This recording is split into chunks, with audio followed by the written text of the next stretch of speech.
చాలా మంది ఇండియా అమెరికాని మోసం చేయడం ఏంటి, ఇదేదో కొంచెం కొత్తగా ఉంది, అదేంటో తెలుసుకుందామని ఈ వీడియో చూడటానికి వచ్చుంటారు. నిజమే, న్యూక్లియర్ బాంబ్ టెస్టింగ్ లో ఇండియా అమెరికాని చాలా తెలివిగా మోసం చేసింది. అప్పటిదాకా కేవలం 5 దేశాల్లో మాత్రమే న్యూక్లియర్ బాంబ్స్ ఉండేవి. కానీ ఎవరూ ఊహించని విధంగా ఇండియా కూడా న్యూక్లియర్ బాంబ్ తయారు చేసి ప్రపంచంలో ఇండియాకు కూడా ఒక విలువైన స్థానం ఉందని నిరూపించుకుంది. సో అమెరికాకి తెలియకుండా ఇండియా న్యూక్లియర్ టెస్ట్ ఎలా కండక్ట్ చేసింది, ఇదే ఇవాళ నేను డిస్కస్ చేయబోయే topic. So let's begin our today's episode.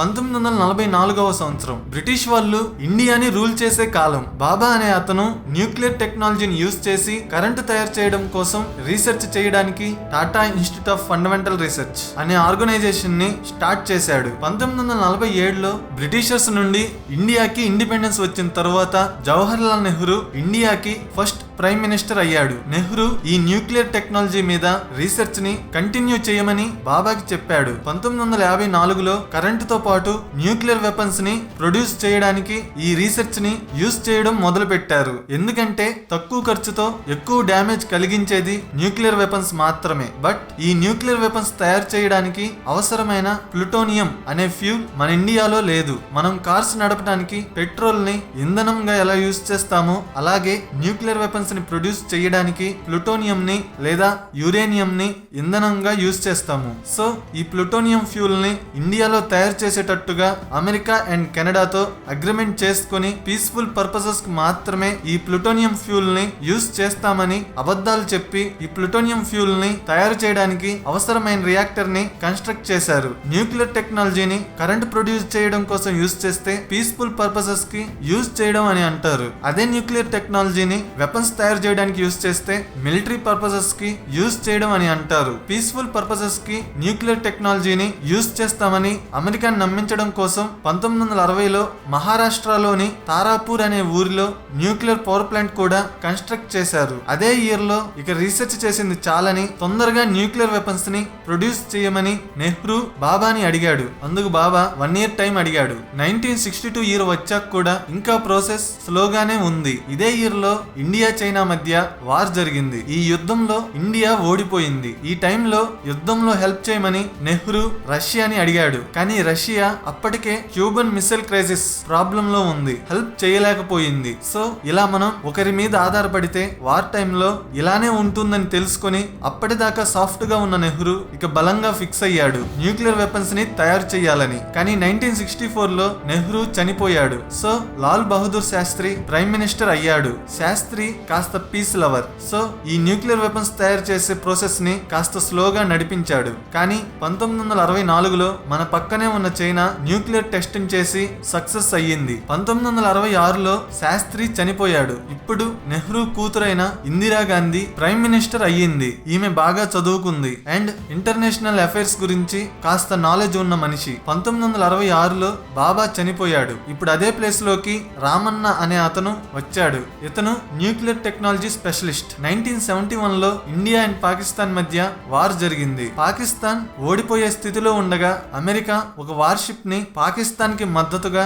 Indian ocean లోకి పంపింది. కానీ ఇందిరాగాంధీ 1970లో రష్యాతో సీక్రెట్ గా ఒక అగ్రిమెంట్ కుదుర్చుకుంది. అదేంటంటే ఇండియన్ మ్యాటర్స్ లో యుఎస్ ఇంటర్ఫియర్ అయితే రష్యా ఇండియాకి హెల్ప్ చేసేటట్టు అగ్రిమెంట్ కుదుర్చుకున్నారు. సో అమెరికా వార్షిప్ పంపేసరికి రష్యా న్యూక్లియర్ వెపన్స్ సబ్మెరైన్ ని ఇండియాకి మద్దతుగా పంపింది. రష్యన్ న్యూక్లియర్ సబ్మెరైన్ కి భయపడి యుఎస్ వార్షిప్ ఇండియా దగ్గరికి రాకుండా వెనక్కి తిరిగి వెళ్లిపోయింది. అప్పుడే ఇందిరాగాంధీకి అర్థమైంది న్యూక్లియర్ వెపన్స్ గొప్పతనం. సో వీలైనంత త్వరగా న్యూక్లియర్ వెపన్స్ ని తయారు చేయమని రామన్నకు చెప్పింది. ఇందుకోసం స్మైలింగ్ బుద్ధ అనే టైటిల్ ని పెట్టి ప్రాజెక్ట్ స్టార్ట్ చేశారు. సో 1974లో సీక్రెట్ గా తయారు చేసిన న్యూక్లియర్ వెపన్స్ ని టెస్ట్ చేయడం కోసం రాజస్థాన్ లోని పోఖ్రాన్ అనే ఊరికి దగ్గరగా ఉన్న ఒక ఎడారి ప్రాంతంలో ఈ టెస్ట్ టెస్ట్ చేశారు. ఈ టెస్ట్ గురించి దేశంలో మొత్తం 80 మందికి మాత్రమే తెలుసు.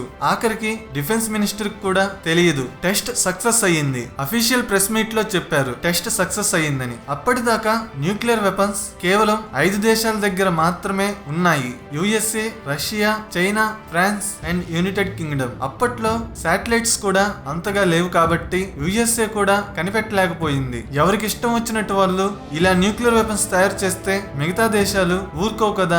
సో ఎకనామిక్ శాంక్షన్స్ విధించారు. కెనడా అయితే ప్లూటోనియం తయారు చేయడానికి అవసరమైన మెటీరియల్ ని సప్లై చేయడం ఆపేసింది. యుఎస్ఏ అండ్ జపాన్ ఇండియాకి లోన్స్ ఇవ్వడం ఆపేశాయి. బట్ ఇవేవి ఇండియన్ ఎకానమీని అంతగా ఇంపాక్ట్ చేయలేదు. కానీ ఇది చిన్న టెస్ట్ మాత్రమే. జస్ట్ న్యూక్లియర్ వెపన్స్ ని తయారు చేశామే తప్ప ఇంకా న్యూక్లియర్ బాంబ్ ని తయారు చేయలేదు. మధ్యలో కొంత పొలిటికల్ క్రైసిస్ వచ్చి చాలా మంది పిఎంలు మారారు. 1991లో మళ్ళీ కాంగ్రెస్ అధికారంలోకి వచ్చింది. అప్పుడు ప్రైమ్ మినిస్టర్ పివి నరసింహారావు. ఇతను 1995లో న్యూక్లియర్ టెస్ట్ చేద్దామని డిసైడ్ అయ్యాడు. కానీ న్యూక్లియర్ టెస్టులు చేసేటప్పుడు అమెరికాకు చెందిన CIA అంటే సెంట్రల్ ఇంటెలిజెన్స్ ఏజెన్సీ దానికి సంబంధించిన స్పై శాటిలైట్స్ కనిపెట్టేశాయి. అప్పుడు యుఎస్ఏ ప్రెసిడెంట్ అయిన బిల్ క్లింటన్ న్యూక్లియర్ టెస్టులు ఆపేయమని నరసింహారావు మీద ఒత్తిడి పెంచాడు. సో అప్పుడు టెస్టులు ఆపేశారు. మళ్ళీ 1998లో బీజేపీ అధికారంలోకి వచ్చింది. ఇప్పుడు ప్రైమ్ మినిస్టర్ అటల్ బిహారీ వాజ్పేయి. అతను ఎన్నికల్లో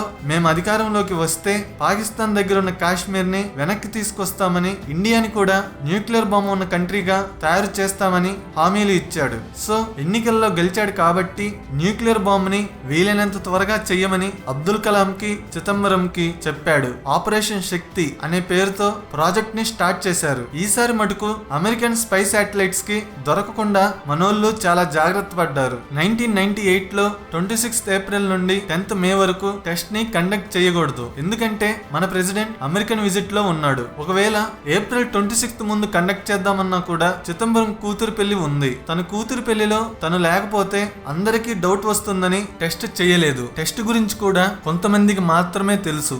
ఎడారిలో ఉన్న టెస్ట్ సైట్ కి సైంటిస్టులు ఎవ్వరూ కలిసి వెళ్ళకూడదు. వాళ్ళు ఏదన్నా మాట్లాడుకునేటప్పుడు కోడింగ్ లాంగ్వేజ్ లో మాట్లాడుకునేవారు. CIA స్పై శాటిలైట్స్ అప్పట్లో టెక్నాలజికల్లీ వెల్ డెవలప్డ్. భూమి మీద ఉన్న ఏ వస్తువునైనా క్రిస్టల్ క్లియర్ క్లారిటీతో ఫోటోస్ తీస్తాయి. కానీ ఆ న్యూక్లియర్ టెస్ట్ చేసే ఎడారి ప్రాంతాన్ని CIAకి చెందిన స్పై శాటిలైట్స్ ఎప్పుడెప్పుడు వచ్చి ఫోటోస్ తీస్తాయో DRDOకి అంటే defence research and development organisation కి బాగా తెలుసు. ఆ ఫోటోస్ తీసే శాటిలైట్స్ పోఖ్రాన్ ఏరియా రేంజ్ లో లేనప్పుడు సైంటిస్టులు అక్కడికి వెళ్లి వాళ్ళ పని చేసుకునే వాళ్ళు. ఇండియన్ ఆర్మీకి ఆ టెస్ట్ సైట్ దగ్గర ఒక బేస్ ఉంది. అందరూ నైట్ మాత్రమే సైట్ దగ్గర వర్క్ చేసేవాళ్ళు. పొద్దున పూట తిరిగి వెళ్లేటప్పుడు మొత్తం ఇసుకతో కప్పేసి వెళ్లేవాళ్ళు. సైంటిస్టులు, ఇంజనీర్లు అందరూ మిలిటరీ యూనిఫామ్ వేసుకునే వాళ్ళు. అమెరికా వాళ్ళకి, పాకిస్తాన్ వాళ్ళకి డౌట్ రాకూడదని. ఎందుకంటే ఆ రాజస్థాన్ లో ఉండే పోఖ్రాన్ ఏరియా దగ్గర కొందరు పాకిస్తానీ ఏజెంట్స్ ఉంటారు. వాళ్ళు డబ్బుల కోసం దేశానికి ద్రోహం చేస్తారు. పాకిస్తాన్ దగ్గర డబ్బులు తీసుకుని ఇండియన్ ఆర్మీకి సంబంధించిన